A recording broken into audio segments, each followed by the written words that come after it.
Hey there, everyone. Before we dive into this super cool story, I want to ask you something fun. Have you ever had a neighbor who was always poking their nose where it didn't belong? Maybe they complained about your bike on the lawn or your dog barking too loud. Drop a quick comment below and tell me where you're watching from today. Oh, and if you love stories where sneaky people get what's coming to them, smash that subscribe button so you don't miss out on more awesome tales like this one.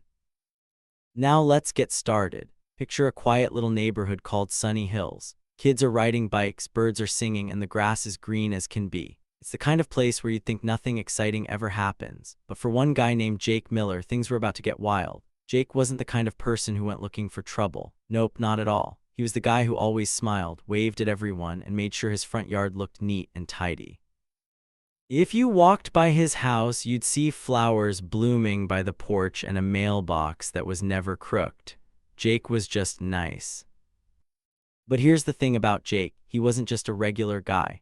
Deep down, he had a spark, like a tiny fire that made him different. Jake loved inventing stuff. Ever since he was a kid, he'd build things. Back then, it was toy cars made from cardboard or a fan that spun with a rubber band. Now that he was grown up, his ideas were way bigger and way cooler. His newest project, a super smart sign for his front yard. This wasn't just any sign, oh no, this sign was special. It could light up with bright colors, play messages like a radio, and get this, it could even answer questions. If you walked by and said, "Hey sign, what's the weather like?" it might reply sunny and warm just like me. Jake thought it was the coolest thing ever. When he finished building it, he set it up right in front of his house, stuck it in the ground, and grinned. "Pretty neat," he said to himself, dusting off his hands. Jake loved his sign. He'd spent weeks working on it, tinkering with wires and buttons in his garage. Every night, he'd sit at his workbench, humming a little tune, making sure every piece was perfect. To him, the sign wasn't just a gadget. It was like a friend, something that showed the world he could make awesome things. He imagined neighbors walking by, smiling at the sign's funny messages or asking it silly questions. Maybe it'd say, "Have a great day," or "Don't forget to water your plants." Jake couldn't wait to see what people thought. But not everyone in Sunny Hills was as excited as Jake. And that brings us to someone very important in this story. Her name was Karen, and she was the president of the HOA. Now, if you don't know what an HOA is, it's a group that makes rules for a neighborhood, like saying how tall your grass can be or what color your house can be painted. Sounds okay, right? Well, Karen didn't just follow the rules. She acted like she was the rules. To her, Sunny Hills was her kingdom, and she was the queen. Karen walked around with her nose in the air, always looking for something to complain about. If your garbage can was out too long, Karen would know. If your dog left a tiny mess on the sidewalk, Karen would see it. And if your mailbox wasn't the exact right shade of brown, oh boy, you'd get a mean note taped to your door, signed Karen, HOA President, in big, bold letters. Karen had a way of making people nervous. She'd snoop around, peeking over fences or staring through windows. Neighbors whispered about her. "Don't let Karen catch you breaking a rule," they'd say, half joking, half scared. She had a little notebook where she wrote down everything she didn't like: a bike left in a driveway, a kid's toy on the grass, even a bird feeder that was too shiny. To Karen, everything had to be perfect, and she was the one who decided what perfect meant. So when Jake put up his smart sign, it was like waving a giant red flag right in Karen's face. The moment she saw it, her eyes got narrow and her lips pressed into a thin line. That sign with its bright lights and funny voice was not part of her perfect neighborhood. To her, it was loud, it was weird, it was wrong. Karen didn't care that it made people smile or that kids loved asking it questions. All she saw was something that didn't fit her rules, and Karen hated anything that didn't fit. Jake had no idea Karen was watching. That morning, he was too busy feeling proud. He stood on his porch, sipping orange juice, watching his sign glow in the sunlight. A little girl rode by on her scooter and giggled when the sign said, "Nice wheels." Jake chuckled. This is gonna be great, he thought. Across the street, a couple of neighbors stopped to look at the sign, pointing and whispering. One of them gave Jake a thumbs up. "Cool sign, man," he called. Jake waved back, his smile growing bigger. For the first time in a while, he felt like his inventing was making a difference, even if it was just a small one. But while Jake was happy, Karen was fuming. She stood on her porch, arms crossed, staring at the sign like it had insulted her. "Who does he think he is?" she muttered. Karen's house was 2 doors down from Jake's, and she could see the sign's lights from her window. Every time it flashed a new color, red, blue, green, she felt her blood boil. To her, that sign was a problem, and Karen was very good at dealing with problems. She'd been HOA president for 3 years, and no one ever dared to challenge her. If someone put up a flag she didn't like or parked their car in the wrong spot, Karen would swoop in with her rulebook and make them fix it. And now, Jake's sign was her next target. So what do you think Karen's gonna do about that sign? Take a guess in the comments and let's see if you're right. Karen didn't waste any time. That same afternoon, she grabbed her notebook and marched down the street. Her shoes clicked on the sidewalk and her frown was so deep it looked carved into her face. She stopped right in front of Jake's yard, staring at the sign. It was playing a cheerful message. "Welcome to Sunny Hills. Have a super day." Karen didn't think it was super. She thought it was awful. She scribbled in her notebook, "Sign too bright, against rules." Then she looked at Jake's house, her eyes like lasers. Jake wasn't outside, but Karen didn't care. She was already planning her next move. See, Karen wasn't the type to talk things out. She didn't knock on doors and say, "Hey, can we chat about this?" No, Karen liked to act. She liked to write letters, make phone calls, and tell people what to do. And if you didn't listen, well, Karen had ways of making you wish you had. She once got a neighbor fined for leaving Christmas lights up too long. Another time, she made a family repaint their fence because it was too yellow. To Karen, Jake's sign wasn't just a sign, it was a war. And she was ready to fight. Jake, though, was clueless about all this. He was in his garage messing with some new ideas for the sign. Maybe he'd add a feature where it could sing songs or tell jokes. He was so excited he didn't notice the storm brewing down the street. Karen was back at her house now, sitting at her kitchen table writing a letter. Her pen scratched across the paper, each word sharp and angry. "Dear Mr. Miller," it started. "Your sign is against HOA rules. Remove it by tomorrow or else." Karen smirked as she sealed the envelope. She loved the "or else" part. It made her feel powerful. But here's the thing, Jake's sign wasn't just a fun toy. It was smart in ways Karen couldn't even imagine. It had a tiny camera tucked inside, so small you never notice it. It had a microphone too, picking up sounds from all around. Jake had added those features to make the sign more interactive, but they were about to do a lot more than that. Karen's big plan, whatever it was going to run into something she didn't expect. And Jake, he was about to learn that his quiet little life in Sunny Hills was about to get a whole lot louder.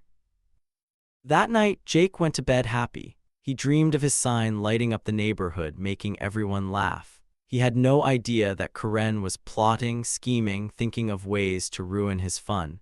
He didn't know that tomorrow things would start to change. An ordinary day was about to turn into something extraordinary, and it all started with that one little sign in his yard. Jake didn't know it yet, but trouble was coming. Karen's plan was already in motion, and it was going to shake up Sunny Hills in a way no one saw coming. What was she up to, and how would Jake's sign change everything? Stick around because this story is just getting started, and trust me, you're gonna want to see what happens next. It was Monday morning, bright and sunny in Sunny Hills. Jake Miller woke up feeling good. He stretched, yawned, and thought about his awesome, smart sign out front. That sign was his favorite thing ever. It lit up, played messages, and even talked back. He was just about to make some toast when bang, bang, bang, someone knocked on his door super loud. Jake jumped a little, wondering who it could be. He opened the door and there she was, Karen, the HOA president. Her arms were crossed tight and she was glaring at him like he'd just stolen her favorite flowers. "That thing in your yard," Karen snapped, pointing at Jake's sign. Her voice was sharp, like a teacher scolding a kid for running in the hall. "It's against the rules. Take it down right now or I'll make you sorry." Her face was all red and her eyes were squinting so hard they looked tiny. Jake blinked, surprised. He didn't expect this first thing in the morning, but he stayed calm like he always did. "Karen," he said, nice and slow, "it's just a sign. It's not hurting anyone." He smiled a little, hoping she'd chill out. The sign was fun. It said stuff like "Have a great day," and made kids laugh. What was the big deal? But Karen didn't want to hear it, not one bit. Her eyes got even narrower like slits and she huffed, "You'll see." Then she turned around and stormed off, her shoes stomping on the sidewalk. Jake could hear her muttering something about teaching him a lesson as she disappeared down the street. He scratched his head, closing the door. What's her problem, he thought. He didn't get why Karen was so mad about a sign that made people happy. Jake tried to shake it off. He ate his toast, fed his cat, and went to check on his sign. It was still there, glowing in the sunshine, saying, "Smile, it's Monday," to anyone who walked by. A kid on a bike waved at it, giggling when it answered, "Nice bike." Jake grinned. "You're doing great," he whispered to the sign like it could hear him. He wasn't going to let Karen ruin his day. But Karen, oh, she wasn't done, not even close. Over the next few days, things started getting worse, way worse. On Tuesday, Jake found a letter taped to his door. It was from Karen, written in big, angry letters. "Dear Mr. Miller," it said, "your sign breaks HOA rules. Remove it by tomorrow or you'll be in big trouble." Jake read it and rolled his eyes. "Big trouble," he mumbled. "It's just a sign." He tossed the letter in the trash and went about his day. By Wednesday, Karen turned it up a notch. Jake's phone buzzed while he was fixing a sandwich. It was a voicemail from her. "Jake Miller," her voice hissed through the speaker. "I told you to take down that awful sign. You're making this neighborhood look bad. Do it now or I'll call a meeting." Jake listened, shaking his head. He didn't delete the message, though. Something told him to keep it, just in case. Karen didn't stop there. She started talking to other neighbors, trying to get them on her side. She'd march around Sunny Hills, waving her arms and saying stuff like, "Who does Jake think he is? Putting up that ugly sign like he owns the place." She'd say it loud, right where Jake could hear if he was outside. Some neighbors just nodded to make her go away, but others started giving Jake funny looks. One guy, Mr. Thompson, even stopped by Jake's house and said, "Hey man, maybe you should take the sign down." Karen's pretty mad. Jake just shrugged. "It's not hurting anyone," he said again, but deep down he could feel the pressure building, like a balloon getting too full of air. Most people in Sunny Hills ignored Karen's complaining. They liked Jake. He was the guy who helped fix a kid's bike or shared his lemonade on hot days. But Karen was loud and she didn't give up. She kept walking past Jake's house, staring at the sign like it was her worst enemy. Every time it lit up or said something cheerful, she'd scowl and write stuff in her little notebook. Jake saw her do it once from his window. What's she writing? He wondered. It was weird, but he didn't think much of it, at least not yet. Jake wasn't the kind of guy to back down, though. That sign was his pride and joy, something he'd worked hard to make. He'd spent hours in his garage, gluing wires, testing buttons, making sure it was perfect. To him, it wasn't just a sign, it was a piece of his heart. Plus, he'd checked the HOA rules himself. There was nothing that said signs weren't allowed, especially not ones like his. Karen could huff and puff all she wanted, but Jake wasn't taking it down. Still, Karen's tricks were starting to get to him. By Thursday, Jake felt a little tense. He'd see her shadow pass by his house at odd times, like she was watching him. He'd hear whispers from neighbors about that sign guy when he went to get his mail. It wasn't fun, but Jake kept his cool. He'd wave at people, smile, and act like everything was fine. "She can't make me move it," he told himself. "It's my yard, my sign." But here, where things get interesting, Jake wasn't just sitting there doing nothing. He was watching Karen too, not in a sneaky way, but he couldn't help noticing stuff. For a while now, he'd seen her acting strange. She'd walk around Sunny Hills at weird times, like super early or late at night. He'd spot her checking mailboxes, not just hers, but everyone's. She'd lift the lids, peek inside, and sometimes take stuff out, like letters or little packages. Then she'd scribble in her notebook and move on. Jake thought it was odd. Maybe she's just nosy, he told himself at first. But the more he saw, the more it bugged him. Something about Karen seemed off. And Jake's sign. It was doing more than just saying nice things. That sign was smart. Jake had built it with a tiny camera and a microphone so small you never noticed them. He added those to make the sign fun, like letting it answer questions or record kids saying hi. But now those features were picking up more than just happy stuff. The sign was catching bits and pieces of what was going on outside, like Karen's sneaky walks, her muttering, her poking around where she shouldn't. Jake hadn't checked the recordings yet, but they were there, waiting, like a secret ready to spill. Hey, what would you do if someone like Karen was bugging you about something you loved? Would you fight back or let it go? Tell me in the comments, I want to hear. Karen thought she had Jake right where she wanted him. She thought her letters, her voicemails, and her big talk would scare him into taking down the sign. But she didn't know Jake was tougher than that, and she really didn't know about the sign's tricks. All her huffing and puffing was about to run into something she never expected. Things in Sunny Hills were heating up, and Jake's ordinary life was about to get a whole lot crazier by Wednesday. Karen was like a storm cloud in Sunny Hills. She was on a mission, and that mission was all about Jake's smart sign. Every single day, she'd march right past his house, her shoes clicking loud on the sidewalk. She'd stop, stare at the sign, and take pictures with her phone, snap, snap, snap. The sign would be glowing, saying stuff like, "Have a fun day," but Karen didn't care. She'd yell, "This thing is against community standards," loud enough for the whole street to hear. She wanted everyone to know she hated that sign and thought Jake was breaking all her rules. Jake, though, he didn't let it get to him. When Karen marched by, glaring and shouting, he'd just stand on his porch, smile big and wave. "Hey, Karen," he'd call like they were buddies. That made her so mad. Her face would turn red like a tomato and she'd huff and puff, stomping away even faster. Jake thought it was kind of funny. He wasn't trying to make her mad. He just loved his sign too much to take it down. It was his cool invention and it made people happy. Kids would laugh when it talked and neighbors would stop to say, "Neat sign, Jake. Why should he let Karen ruin that?" But here's the thing about Jake's sign. It wasn't just for show. It wasn't just lights and a fun voice. That sign was smart. Jake had built it with a tiny camera and a little microphone, so small you never noticed them unless you looked super close. He added those to make the sign extra cool, like letting it answer questions or save funny messages from kids. But those little gadgets were doing more than Jake planned. They were quietly recording everything that happened around his yard, day and night, all the time. Karen had no idea. She thought she was the boss, walking around like she owned Sunny Hills. She'd yell about the sign, write her angry notes, and tell everyone Jake was trouble. But while she was busy being loud, Jake's sign was watching. It was listening, and it was catching stuff Karen didn't want anyone to see.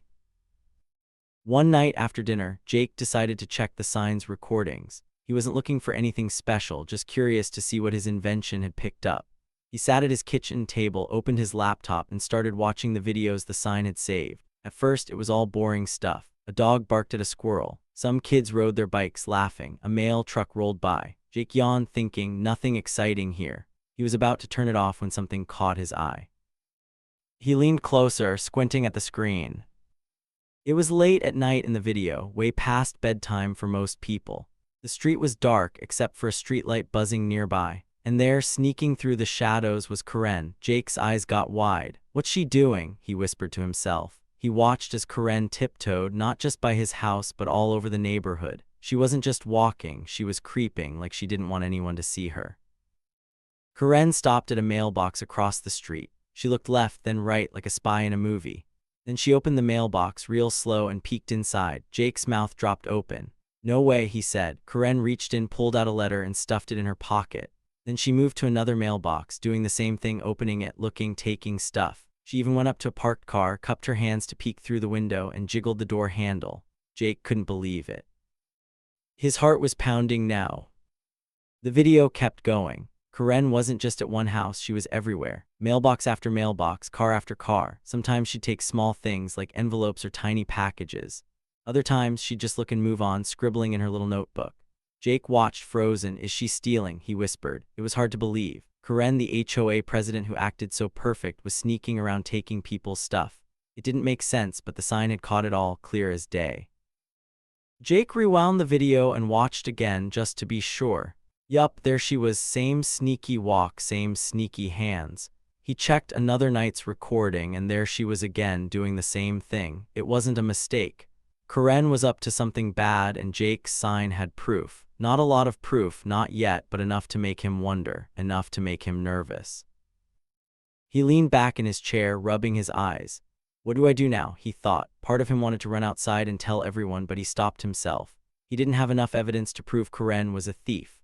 A few videos of her snooping weren't enough to make people believe him.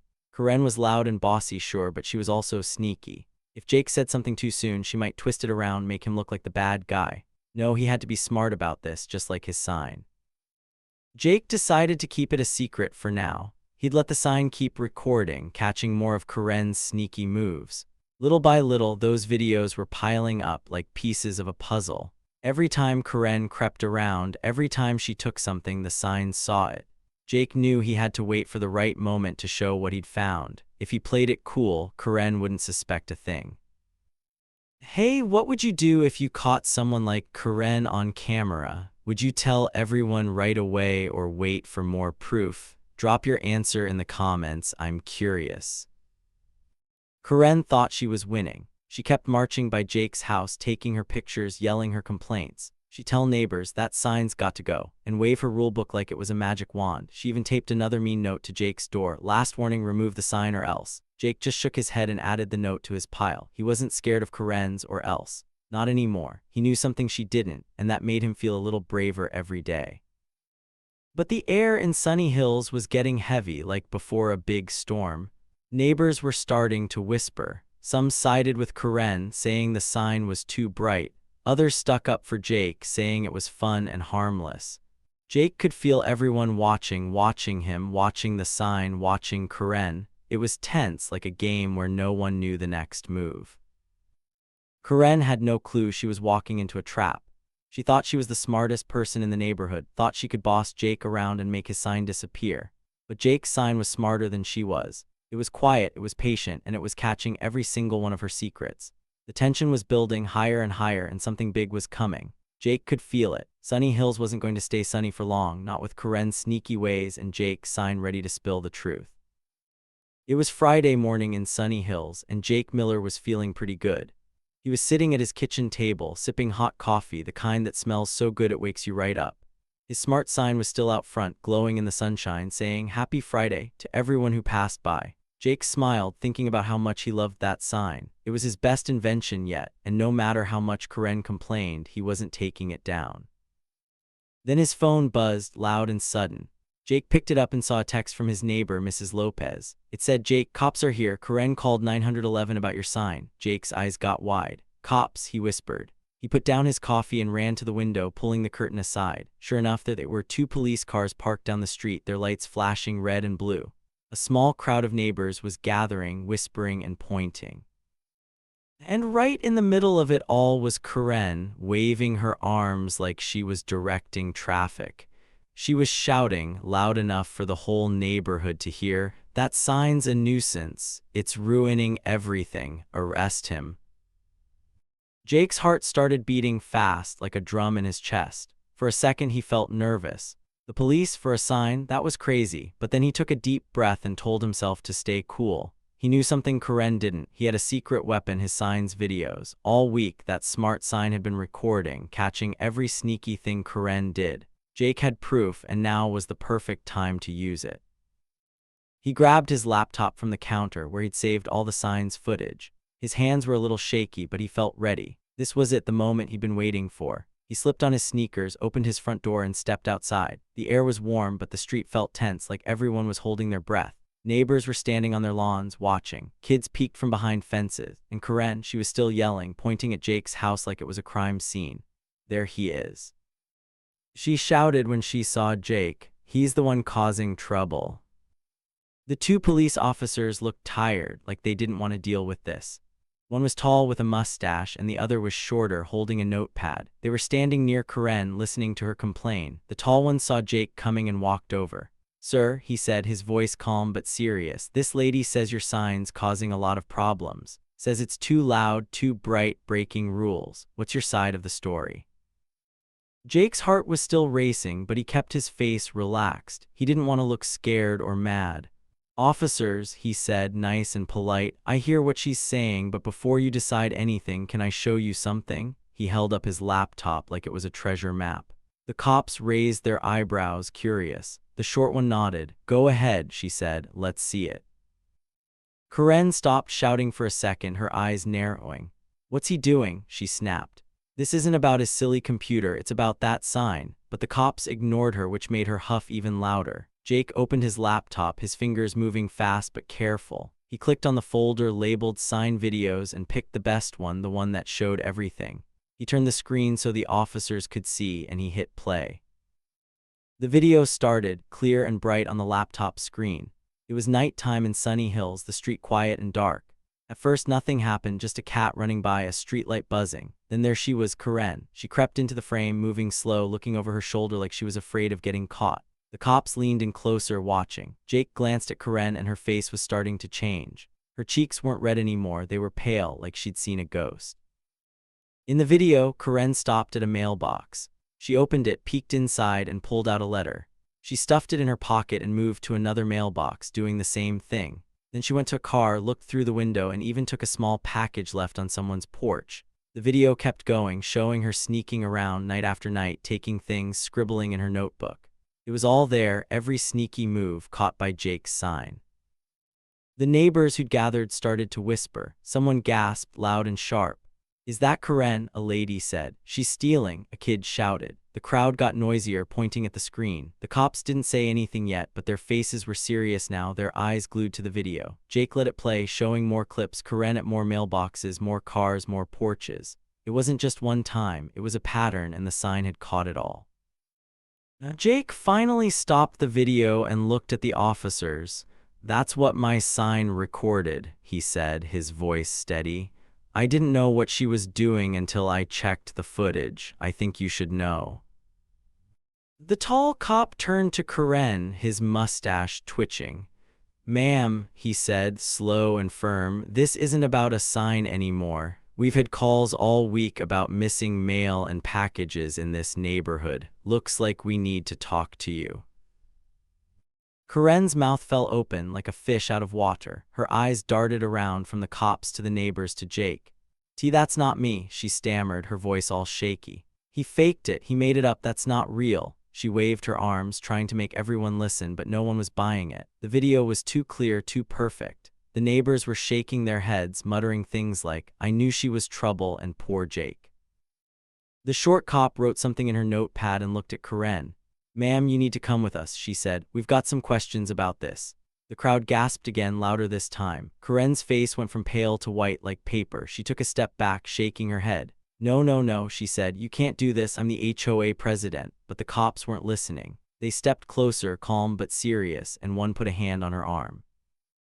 Jake stood there holding his laptop, watching it all happen. His heart wasn't racing anymore. It was steady now. He felt good. Not happy exactly, but like he'd done the right thing. He hadn't wanted to get Karen in trouble, not really. He just wanted to keep his sign and stop her bullying. But now everyone could see the truth. The sign wasn't the problem, Karen was.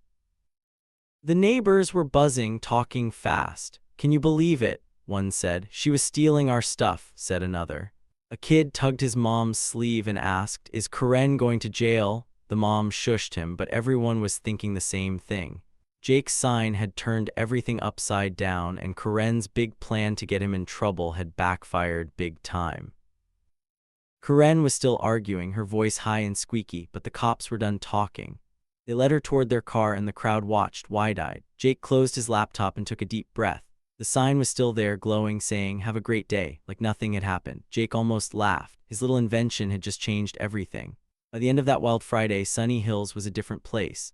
Karen's time as the HOA queen was done, kaput, finished, over. The cops had taken her to the station to ask her a bunch of questions, and the whole neighborhood was buzzing like a beehive. People stood on their porches, whispering to each other, their eyes wide with shock. "Can you believe it?" they'd say. Karen was styling. It wasn't just a rumor either. Thanks to Jake's smart sign, everyone knew the truth. See, it turned out Karen had been sneaky for months.